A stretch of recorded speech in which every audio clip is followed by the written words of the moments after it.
guys, I look like shit and I don't even care. Um, I'm back after a very long hiatus to make a very weird video.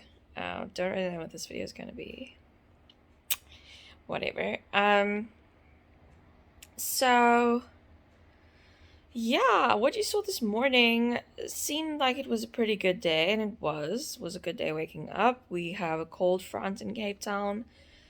It's been going on for like 3 weeks. Pretty cold. Well, not the same one, but we've had like cold front after cold front. So it's been going on for quite a while. But I like the cold weather, so it's not bothering me. I do have sinus infection and I think a fibromyalgia flare as well. So yeah, and then South Africa is experiencing our third wave of COVID-19 infections, and it's pretty bad, especially in the province I'm in, as well as Gauteng, which is the northern province, a northern province in South Africa. Um, so yeah, mostly working from home, except if there's really an emergency or some kind of big reason that you need to go into the office. Yeah, so I'm in my flat, enjoying myself. But yeah, my sinus infection, I started watching The Dead Don't Die. I only watched like 20 minutes and then I went to sleep and I made an excuse for not a meeting but a training session I had at 4 because I'm not feeling great. Anyway, so since I woke up from my nap, I'm just feeling horrible.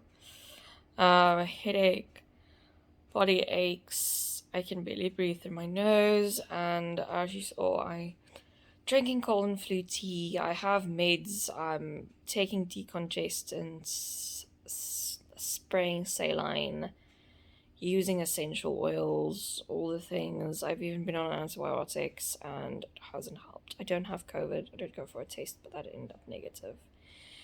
But then the real reason originally when I started the video, I didn't think I was going to be talking in it. But then something came up and I think that, I don't know, I just want to talk about it. So, South Africa is a very interesting country. Very interesting.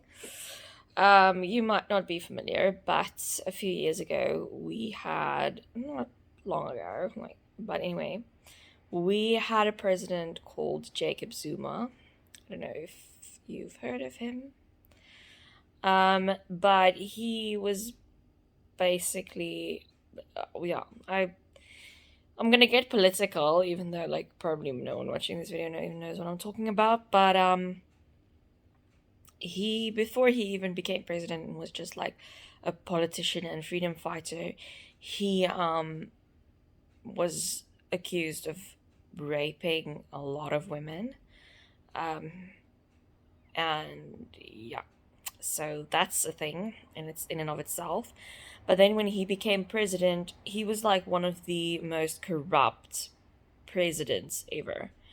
Let me just sit up because I have horrible double chin in that position. So he basically sold out the entire country for his own gain, and this family called the Guptas as well. He basically allowed companies that they had to get government tenders that were just they were getting paid and not delivering anything basically, and it was just a lot of corruption. They call it state capture, basically, that our government belonged to Zuma and the Guptas, and Zuma's buddies. And it fucked up our country really, really badly for a really long time. Like, I don't know when South Africa is going to be able to recover from that. We've been an economically struggling country, and the Zuma era just plunged us into absolute disaster. We reached junk status economically. We have the highest unemployment rate in the world, especially amongst youth. And the thing is that the service provision in the country has gotten to such a bad level, that protest action is kind of almost a daily thing in South Africa. And the problem is that because there are so many unhappy people, and because our country is the fuck up that it is, the only way to get noticed and to be heard is to take drastic and violent action. So, looting, setting things on fire, violence, just closing down like key roadways, throwing rocks on cars passing by, things like that. Like, if you know there's going to be a protest somewhere, you stay away, because you're probably going to get hurt if you go. And like, this is just a thing with living in South Africa. You kind of get used to it. Anyway, so there are violent protests, and Zuma fucked up the country royally. We then had an ex-judge, Zondo, who was put in charge of a commission into the state capture allegations once our new president came into office, took office, Cyril Ramaphosa, who's our current president. And just a lot of like state capture stuff has been coming out with this commission, but it's been going on for years, and it's costing us like billions in tax money, and the big players still haven't faced any retribution. In comes Jacob Zuma, who is one of obviously the big accused in the state capture situation, and he refuses to testify in front of the Zondo Commission. And he's such a fucking smug asshole as well. But anyway, so he wanted to testify. He didn't want to testify, and it was a whole thing, and they tried to get him there, and it was just dragging on. And it's been years, and there's been no consequences or repercussions for Zuma whatsoever. And then a contempt of court case was opened against him, and it went to the Constitutional Court, which is the highest court in the country. And he was convicted of contempt of court and sentenced to 15 months in prison, which is a big thing, because a lot of these kingpins never, ever get any punishment or consequences to their actions. They can just do whatever they want because they're high-ranking politicians. They're in the ANC. That's our ruling party. So they can just do what they want. So it was a huge ruling, but then he refused to go to prison, which apparently you can do. Not. So he has this huge homestead in another province called KwaZulu-Natal, which they basically, our ex-public protector, who's an amazing woman, did a report, and basically he stole like $200 million of taxpayer money to build that home for himself. Anyway, that's also a different story. So he has been holding up there and just saying he's not going to prison, and he was kind of applying for the judgment to be rescinded and all of that. And then his supporters came out and gathered all around his homestead, which is called Nkandla, to protect him from the police, to keep him from being arrested. And it was just massive gatherings, and you had politicians, making, like, who were in support of him, making like very inciting speeches and things at this homestead. And this is amid the third wave of COVID-19. We are literally in a hard lockdown. Like, restaurants were just allowed to open under very strict conditions, like yesterday. Gatherings are not allowed. We have a curfew from 9 p.m. in the evening. So it's like it's hard lockdown, but these people were like gathering like maskless in droves in front of Nkandla to protect our corrupt ex-president. Eventually, the court said, well, he has to be taken into custody. Like, he's been sentenced, he has to go. He can appeal from prison. And so police officers went in and they managed to get him and they took him to jail. So finally Jacob Zuma was in jail. And, those of us who did not support a super corrupt president were pretty happy that there was finally being some consequences, even if it was just for contempt of court and not for his actual crimes.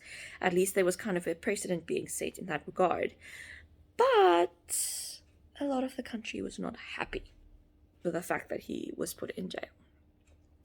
So all of his supporters are now protesting the fact that he is in prison, and it has gotten extremely violent. I'm in Cape Town, and there's not really anything going on in Cape Town at the moment, so I'm super blessed for that.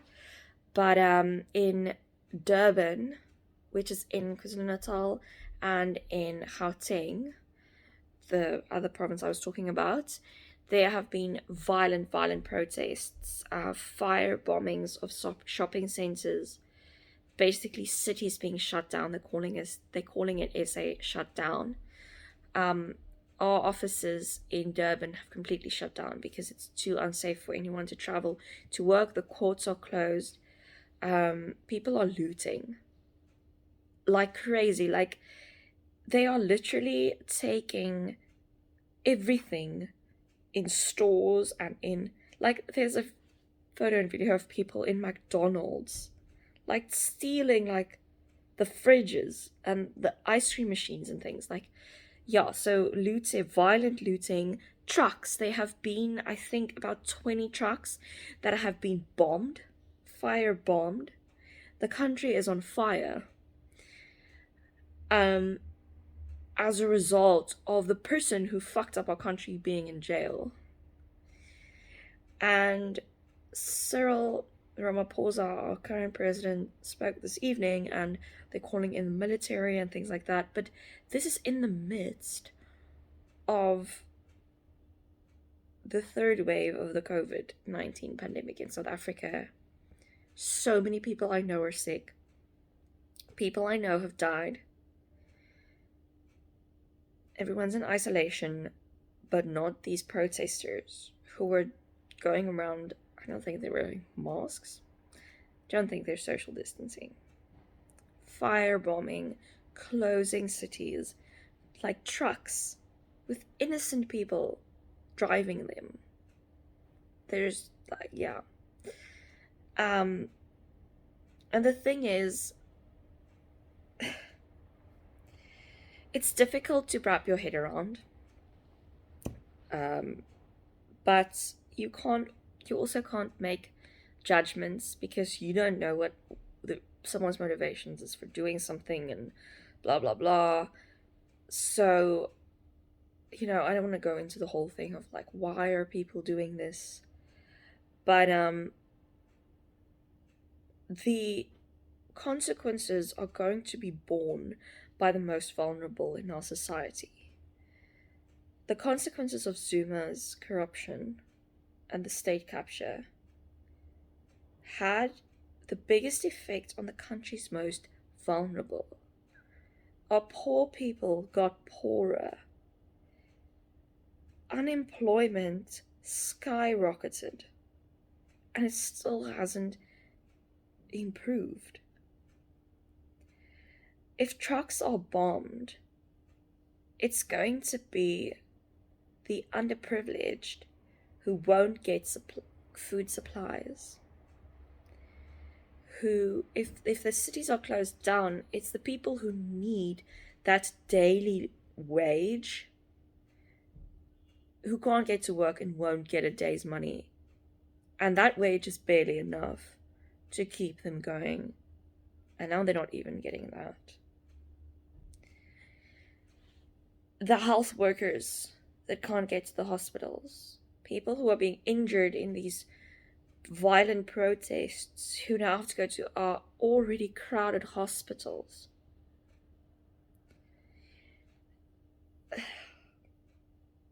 Like, I don't know. You kind of just get to a place where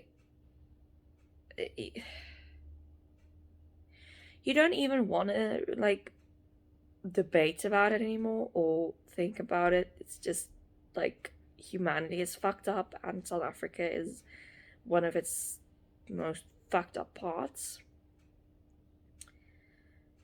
And I can say this from a position of privilege, sitting in my nice cozy flat without protests going on in my city. But yeah, I don't know, I'm just feeling a little disillusioned and over it. Like, I don't even care anymore. I just feel like humanity is fucking sinking itself. What is happening with the world? Like, yeah. And I think, like, it's weighing on everyone. The pandemic around the world.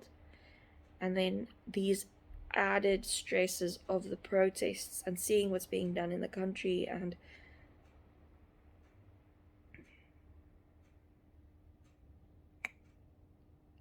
I think it yeah, it's not hectic like I'm sitting here like crying and it's intense, but you kind of just get that kind of trauma fatigue situation that a lot of people have been going through in the pandemic. But yet life goes on, work goes on. So yeah, that was a very depressing tangent. So yeah, I'll probably go on filming like random stuff for my day tomorrow. I don't really know what this video is, but I'm glad you're here. Morning, everyone. It's quite late in the morning, but I woke up once again with like headaches and stuff. Realized that it's probably hormonal. So this morning I assisted a colleague with some Afrikaans translations. And then, oh, that's actually the only work I've done this morning. And then, super exciting news. I just got the final version of my ebook cover for To Wear a Crown, which is being published next year, in the second quarter of next year. Exact publication date will still be revealed, but I am so happy with this cover. I'm so excited. I don't know how I'm gonna keep this to myself until next year, because I want to do like a whole cover reveal, but I'm just like sitting on it. It's so pretty. It's like everything I've ever wanted in a book cover.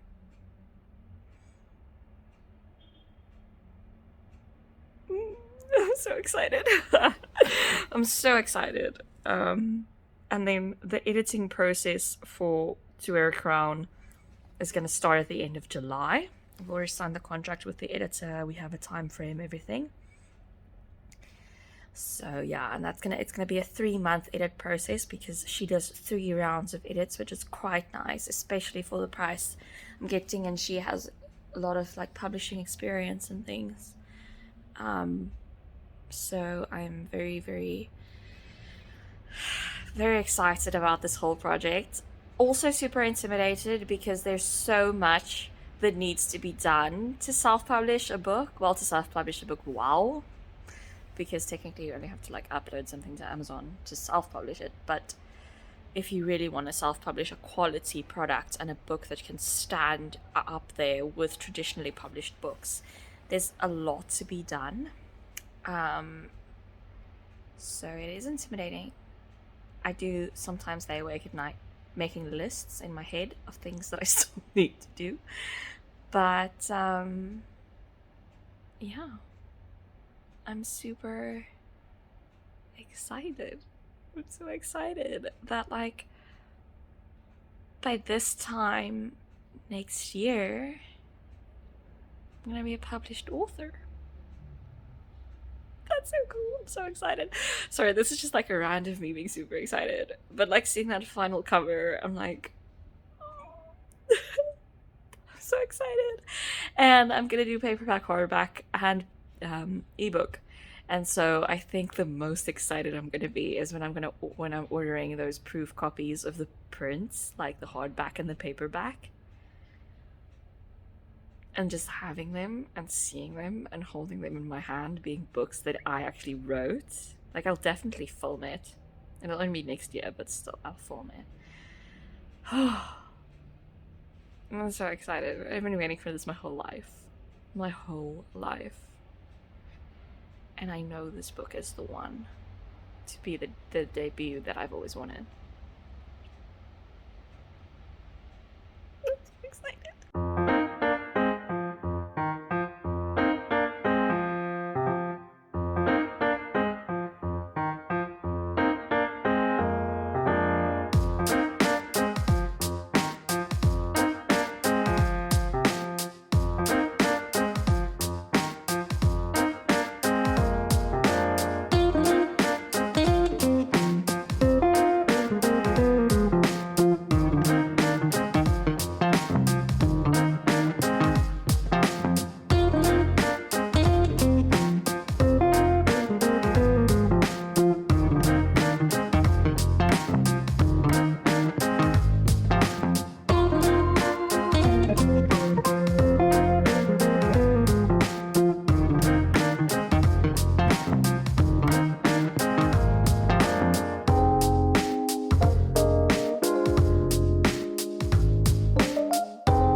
I had 2 meetings this afternoon. One of them just ended. And what did I do? Also I wrote 1,100 words this afternoon on my new fantasy romance book, which I'm super duper excited about. It feels like it's just kind of writing itself, which is amazing because I'm a turtle writer, so that never happens to me. So I'm super excited. Writing things are rolling. Once again, didn't get a lot of work, a lot of emails to read and kind of just stay up on what's happening with a lot of cases that we're dealing with, but nothing hectic for me to do. But the partner I work for did say that he's going to call soon with catch up and things because he just got back from leave. So I should probably be busy tomorrow when it comes to actual law work, but I'm not complaining because I love the time to kind of spend on my writing and making videos and just making sure that I make good food for myself and things like that. So yes, what was I gonna say? Oh, I also pre-ordered The Wind Shaper. Is it The Wind? Yeah, The Wind Shaper by Kate Argus, who is also my critique partner for To Wear a Crown, and it is an amazing book. I would really recommend everyone to go pre-order it. Yeah. And now I think I'm gonna make myself some pasta, and I think I'll show you while I do that. I'm on a kind of thing where I'm trying to eat very healthy, or as healthy as I can without being miserable because I'm eating leaves. So that's why I'm kind of showing the food and things, because it keeps me accountable as well. So the pasta is germ wheat pasta, so it's not like just white pasta. And then I'm gonna use a lot of herbs, and the sauce I kind of not make by myself, but I mix it by myself. It's a basically just low kilojoule mayonnaise and pesto that I mix and then put it on the pasta, and then that is what I eat. And sometimes I put chicken in as well, but I don't think I'm gonna be using chicken today because I already ate fish this afternoon, so that's kind of enough protein or enough meat for the day. So yeah, that's me.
Morning, guys. So today I feel like that Bo Burnham song. Wake up in the morning and I'm feeling like a piece of shit. So yeah, other people with chronic illnesses, chronic pain illnesses, and who identify as spoonies will know that when you're on your period like that week, you're basically just out of action, which is where I am at the moment. So yeah, I don't know, I just feel generally like I got hit by a bus. Yeah, like a hangover with the flu, that kind of vibe. Yeah, it's already like 12:30 and I'm still just kind of lying in bed. I had a meeting this morning, or a training session, and just a few emails and stuff to do. I should actually be studying for my attorney admission exams. That was my plan for today. We'll see how the rest of the day goes. At the moment, I'm just kind of lying here.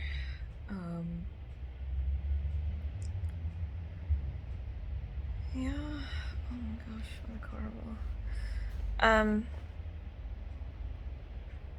I also have to do the dishes, so I don't know where I'm gonna get the energy to do that. And there's something else I wanted to do today, but I can't even remember.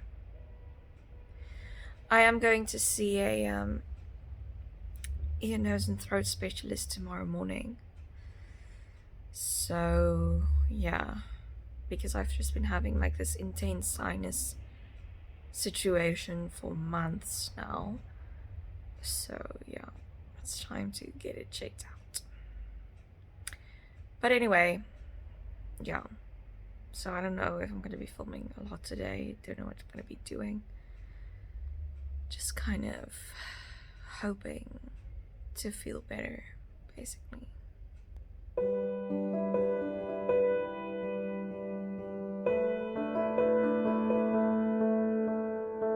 So I just had cheese and ham and cheese toasty for lunch, and now I am making myself some pain relief tea, or what I call my fibromyalgia tea.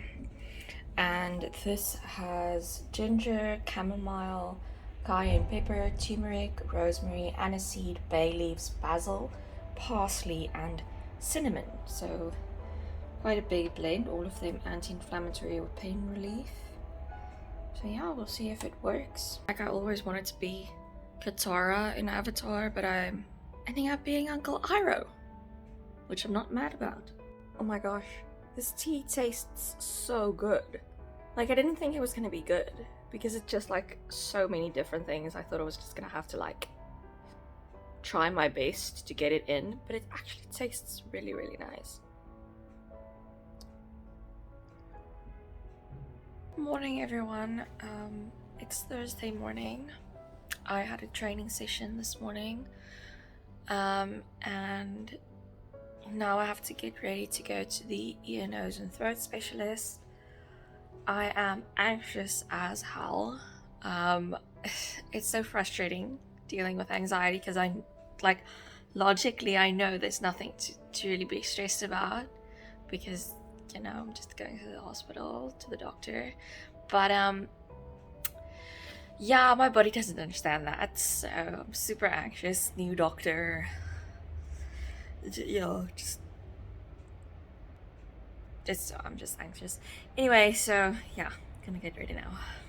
Before I go take a shower, just wanted to give a little update on the riots and things in South Africa. It's still continuing. I think the worst violence is maybe over, but I can't say that because I'm not in KwaZulu-Natal or Gauteng. There are food shortages is a big thing. Well, all supply shortages, sorry, is a big thing at the moment. People like a colleague from Durban just sent through pictures of like people queuing in front of Checkers, that's a grocery store, from 6 a.m. in the morning, and it's just like kilometers of queuing to get food, because there's just all the shops were looted. So there's a huge shortage of all supplies. It's not going well in the provinces where the riots took place, and now there are kind of a few stories of some of it spreading to the Western Cape and to Cape Town, areas of Cape Town. So it's not in the city centre. There's nothing going on in city centre at the moment, but you never know when it could start. You know, it really just takes one person to start it off here, and I'm like smack bang in the city centre. So it's, yeah, I'm really anxious. And I also feel bad for feeling this way, because I feel like I'm not even in the thick of it. Like, there are people in Durban, in Johannesburg, but I'm so anxious. Like, apparently some of the rioters like went into people's homes, and yeah. Sorry, my arm is getting tired from holding the phone. yeah, and now it's like I have to leave my flat and go to the doctor and stuff. But now I'm like, what if it starts when I'm there? Um, you know, this is crazy.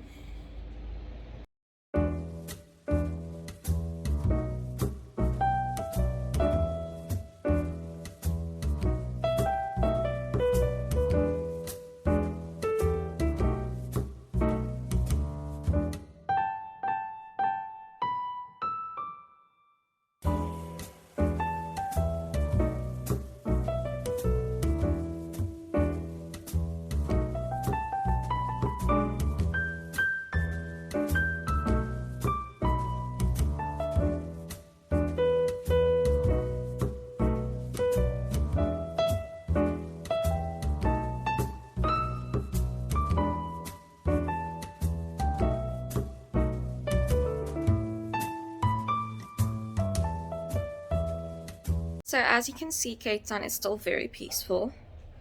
So I'm so grateful, so happy. I'm so happy I live here. Um, because, yeah, it's super chilled in Cape Town. It's a sunny day, you're walking around, just chilling, which is awesome.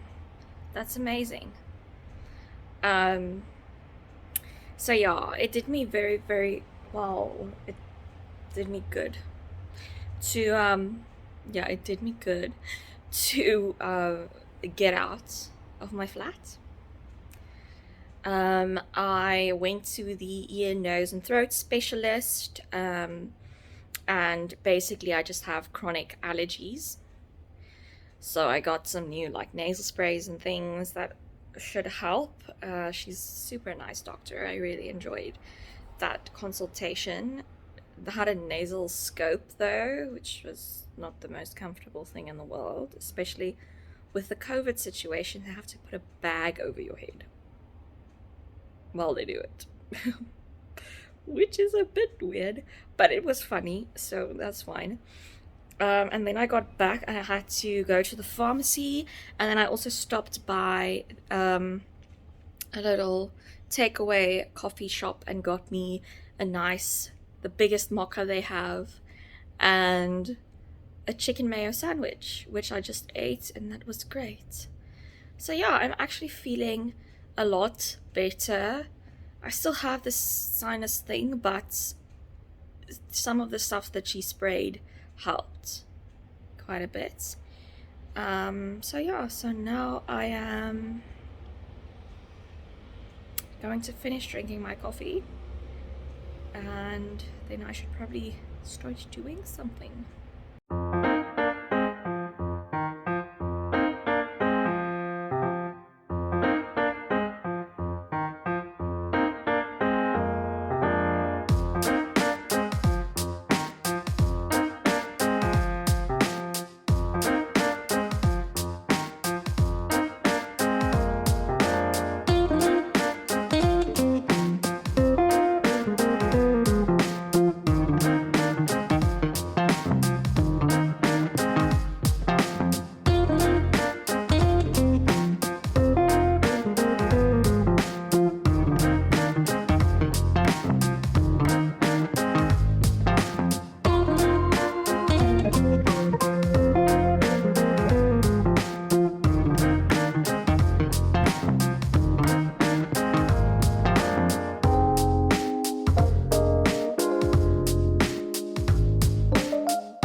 Hey guys, so it's Friday.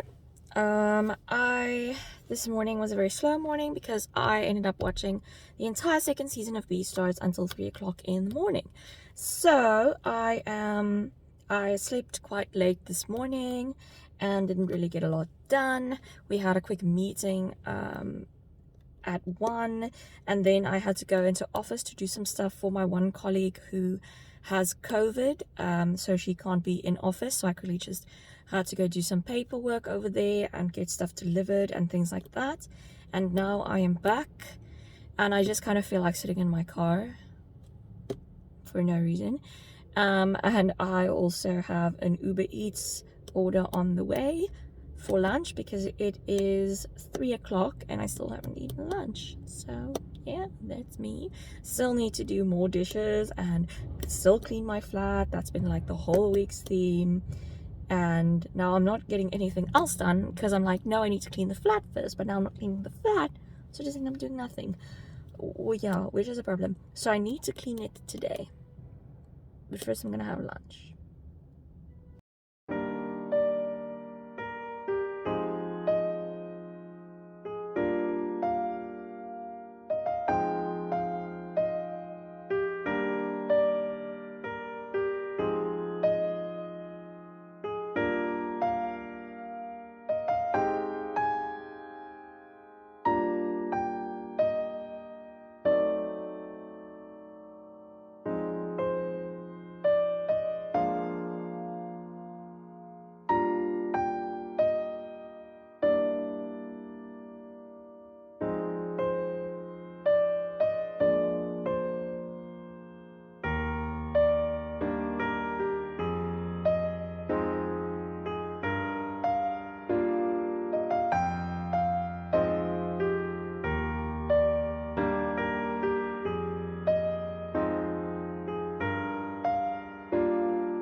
Morning everyone, well, it's actually afternoon.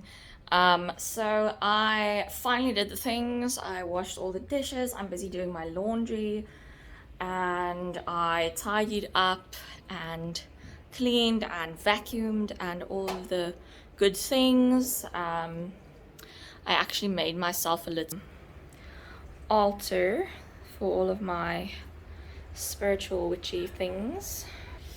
So yeah, now I am going to take a shower. I still have like I think 2 more batches of laundry to do. Then I am actually going home to my parents. So yeah, I think I'm gonna sign off this vlog here. Thank you so much for watching, and hopefully I can get back to making more regular videos, but we'll see how it goes. Bye!